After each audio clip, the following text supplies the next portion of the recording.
always survived because of Venezuela.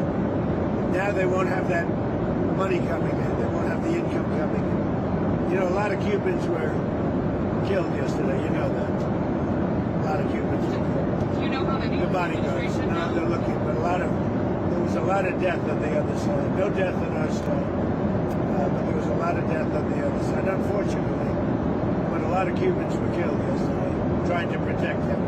Even though there's been protesters killed in Iran, you said we were locked and loaded, ready to go. What is the line there for when the U.S. is going to get involved in these protests? We'll take a look. We're watching it very closely. If they start killing people like they have in the past, I think they're going to get hit very hard by the United States. Can I just add something? So when he first got elected in January, we met, biggest comeback ever. We talked about You think so, really?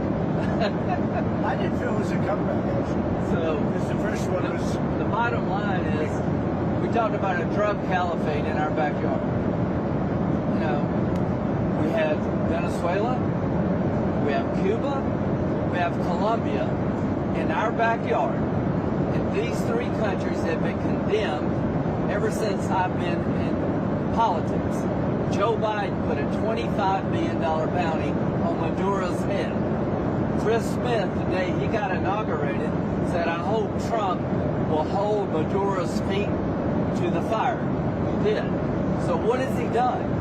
He's going to clear our backyard of a drug caliphate, countries run by narco-terrorist dictators who murder, rape, send drugs into our country to kill thousands of our citizens. To my Democratic friends, you should be celebrating this.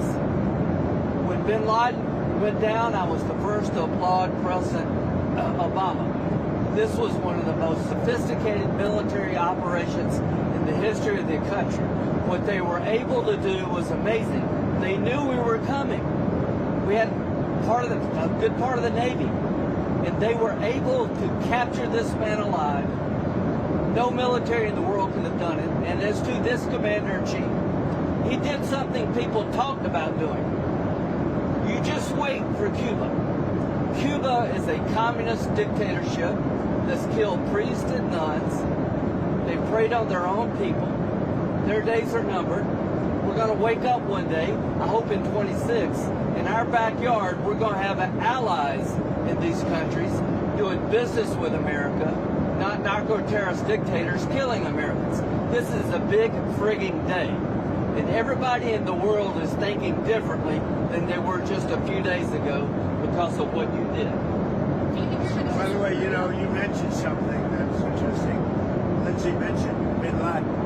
I wrote about bin Laden 1 year before the attack on the World Trade Center. And I said, you got to go after bin Laden. It was in my book. And very few people want to say that, but it was in my book. You know that. We've actually talked about it. But if they would have listened to me, they would have taken out bin Laden, then you wouldn't have had the World Trade Center tragedy. Yeah, this is certainly going. Did you know that? I predicted bin Laden. I learned something every day. No, but did you hear that? Well, I did now. I just heard it right now. I wrote a book. It was 1 year before the attack that the book came out, and it talked about, there's a whole page, a whole section dedicated to a guy named bin Laden who's a bad guy who you have to take out. So, I'll get the book. But right after the election, he told me, I'm going to clean up our backyard. Now, this was before he took office.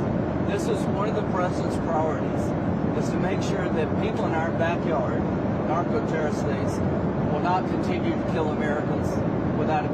The number of people that will be alive today because Venezuela will be in different hands is going to be tens of thousands. This is something to be celebrated, whether you like him or not. Not just Venezuela. It's what's coming out of Venezuela in the form of ocean-going and Gulf-going and sea-going boats. Every time we knock out a boat, and we've done a lot of them, we did 3 over the last few days, they're very rare now. You don't see too many of them. But drugs by sea were down 97%. Think of that. And now we're going to stop it by land, too. The land is easy. We had to do the sea before we did the land because it just works out. Yeah, you were just talking about the land, but it sounded like... And by the way, you have to do something with Mexico. Mexico has to get their act together because they're pouring through Mexico do something. We'd love Mexico to do it. They're capable of doing it.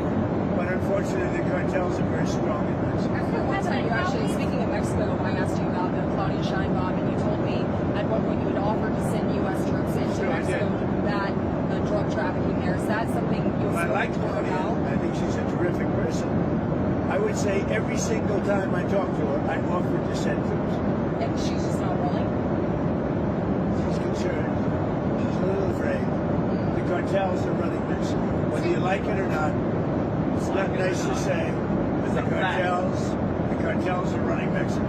Yes, speaking of those U.S. troops, I mean, one thing that Americans and a lot of people are wondering, you just sounded like you weighed out another strike, another land strike at least in Venezuela. You sound like you weighed that out. Well, we didn't need it. But- We were prepared to do a second strike if we needed it. We're totally prepared. But that's off We're the still table. prepared. That's off the table now. No, it's not. If they don't behave, we will do a second strike. Well, you demand The question is that the American troops, are they going to be on the ground? They're doing any kind of peacekeeping? I think Americans are very... Depends on what happens. It depends a little bit on the new administration, if you want to call it So that. do you see that pushback from Rodriguez and ultimately... Well, I don't think there was pushback. I think that, She called frankly, it... well, you hear a different person than I hear. Really? So you have spoken? We talked to them. Oh, you did speak. They've been very good. She called it kidnapping of Maduro. So it's not a bad term. Go ahead. Now, are you going to demand that Delcy Rodriguez let opposition figures return or free any political prisoners? We haven't gotten to that yet. Right now, what we want to do is fix up the oil, fix up the country, bring the country back, and then have elections.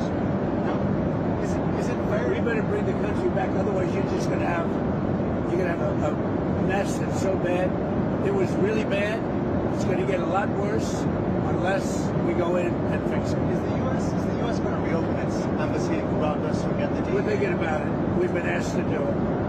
You We've actually been asked to do it. Do you think the Putin and the on the phone forces that he had in Morocco? Yeah. You told me that Numerous times.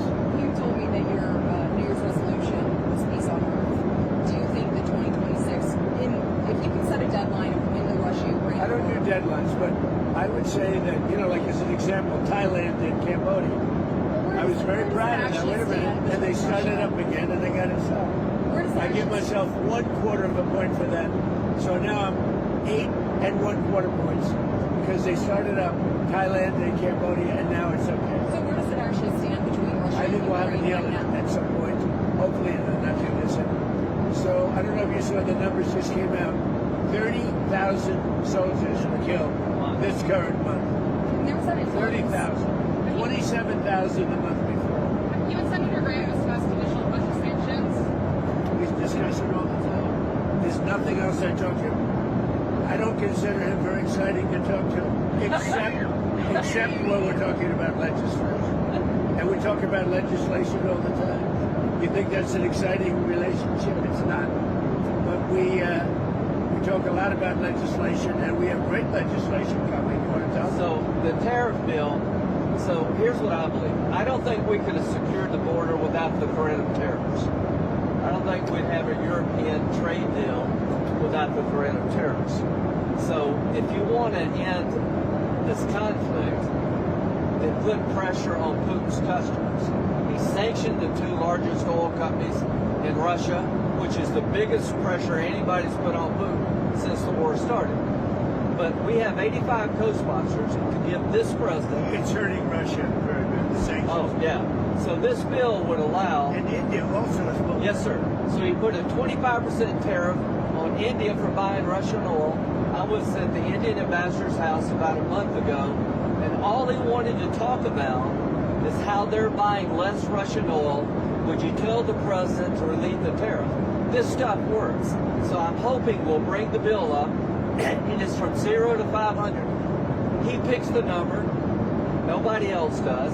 But if you're buying cheap Russian oil, keeping Putin's war machine going, we're trying to give the president the ability to make that a hard choice by tariffs.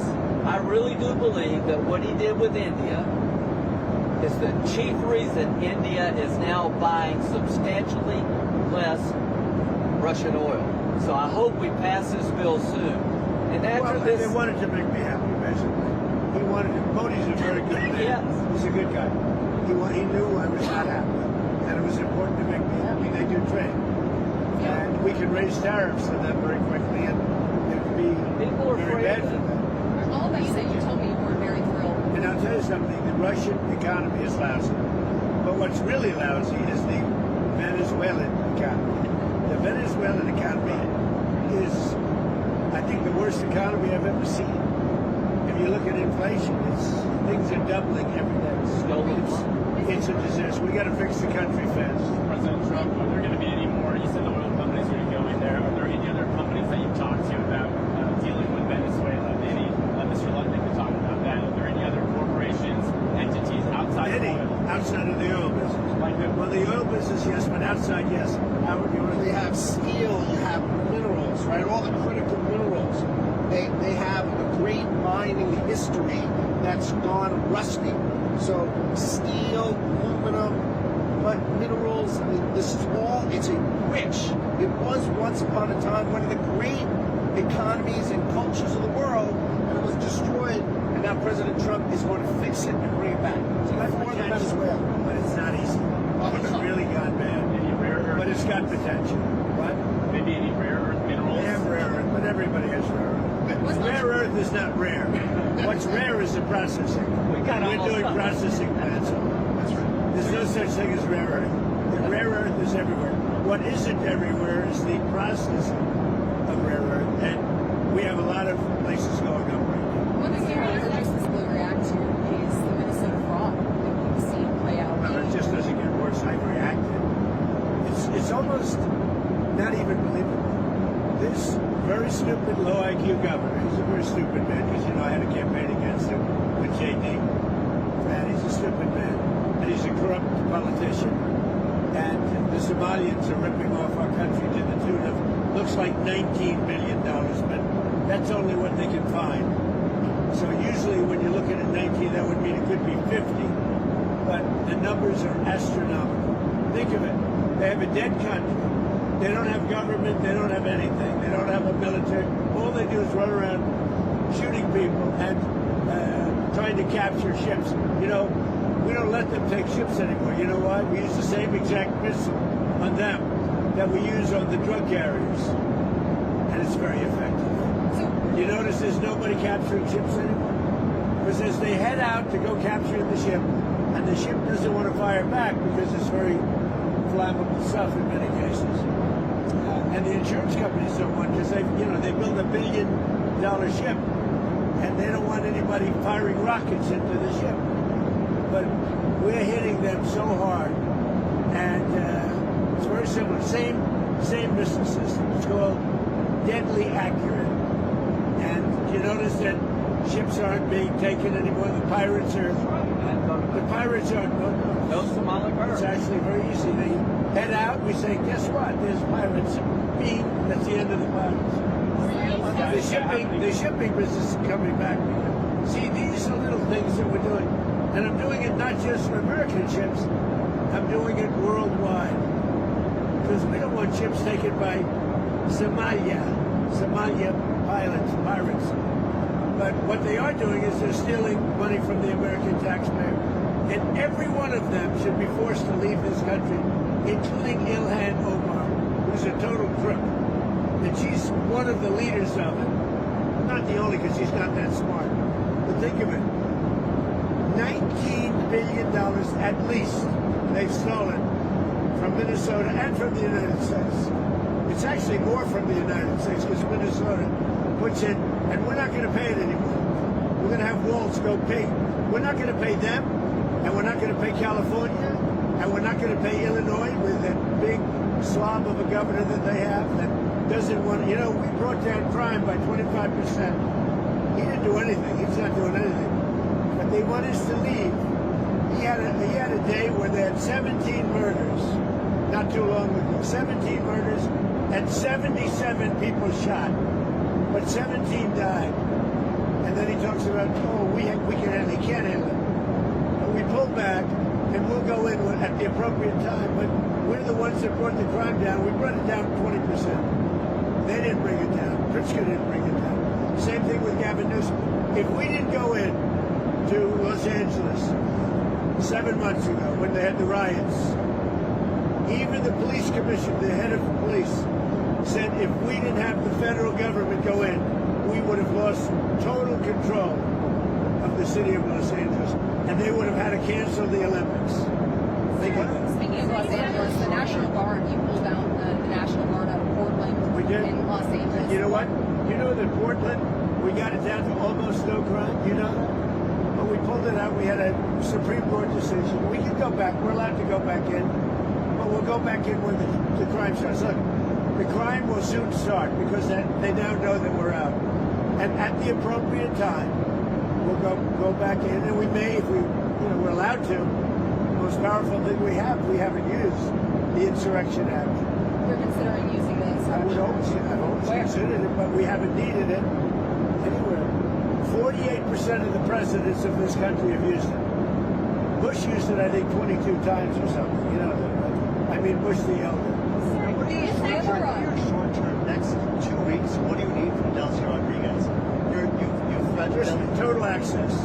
We need total access. We need access to the oil and to other things in their country that allow us to rebuild their country. What are the things? A lot of things. Roads that aren't built, bridges that are falling down. Yeah, bridges that are falling down, nobody can go anywhere. And on Greenland, On Greenland now? yeah, on Greenland. How did we come up to Greenland? So, do you expect to take an action against Greenland? Well, I don't want to talk about Greenland. Let's talk about Venezuela, Russia, Ukraine, and we'll worry about Greenland in about 2 months. Let's talk about Greenland in 20 days. On Venezuela, we talked so much about energy. By the way, About Cuba. I will say this about Greenland. We need Greenland from a national security situation. It's so strategic. Right now, Greenland is covered with Russian and Chinese ships all over the place. We need Greenland from the standpoint of national security. And Denmark is not going to be able to do it, I can tell you. You know what Denmark did recently to boost up security in Greenland? They added one more dog sled. It's true. They thought that was a great move. What would the justification be for a fleet to Greenland? What would the justification Oh, I don't want to talk about Greenland now. I just say this. We need Greenland from the standpoint of national security. And the European Union needs us to have it. And they know Are that. you I think worried there's that some the confusion about- operation in Venezuela will affect your relationship with Xi Jinping in China? No, I don't think so. I have a very good relationship. We have the power of tariffs, and he has other powers on us. Are you still planning to travel to see him in April? Yeah, I'll be going in April. I think there's some confusion from Americans and maybe the community and the world when it comes to what you said about Rodriguez earlier today in a phone interview. You said that she would face the same fate, if not worse, than Worse. Petro. But it sounds like you're talking to her on the phone I am. and wanting to work Not with me, her. my people. And It's the you same. are considering her power. Can you just clarify where you stand on Delcy Rodriguez? I don't have to tell you. I just say that she will face a situation probably worse than Maduro. Because, Maduro gave up immediately. So she could also He raised his hand, he gave up. And he did the right thing, but he gave up. So we were so effective, and it was so fast and violent. It was very violent. But we were so effective, he raised his hands and gave up. What was the most violent moment I don't want to tell you. Did you get a There were some bad moments, but there was some very violent moments. I don't want to tell you. Did you get a briefing at all on Maduro's first night in U.S. Yes. custody, and what can you tell us? I have a total briefing on every aspect of it, but I don't think it's appropriate to talk to the press about it. You'll find out. When it comes to him in court tomorrow, I mean, what's the end game here with Maduro? There Does is he just no rot idea. in We're a just going to go US through a prison? slog of a trial. The judge is very respected. Judge Hellerstein is a highly respected judge. We'll see how we do. The case it's infallible. People are so happy with what we've done. You go down to Miami, you go down to a lot of places, and they're all dancing in the streets of this country. Now, he was a rough man. Killed millions of people. He killed millions and millions of people. After he stands Can I trial, just does say he- something? This is a good thing, not a bad thing. President Biden put a $25 million bounty on the guy's head. Why? Because he was a horrible criminal, murderer, poisoning our people. Every administration has been saying he's a threat to our country. He's a bad guy. This is the first guy that's actually done something about it. Here's the story for me. He could be in Turkey today, but he's in New York. So if you tell people in Cuba, you need to stop being a communist dictatorship threatening America, you should go somewhere else. You better take the offer. Maduro has nobody to blame but himself. He gave him a way out. He chose to defy Trump and the U.S. military, and his ass is in jail where he deserves to be, and every president has said the same thing, but he didn't. One of the things that is happening, I think you see it all the time. Howard, you've seen it. That Cuba is ready to fall. You know? Yes.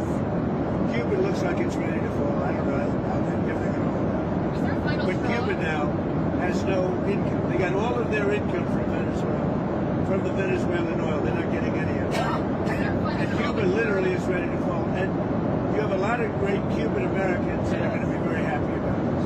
Marco Rubio has really had your ear, it seems, throughout this entire process. I know that the Vice President Vance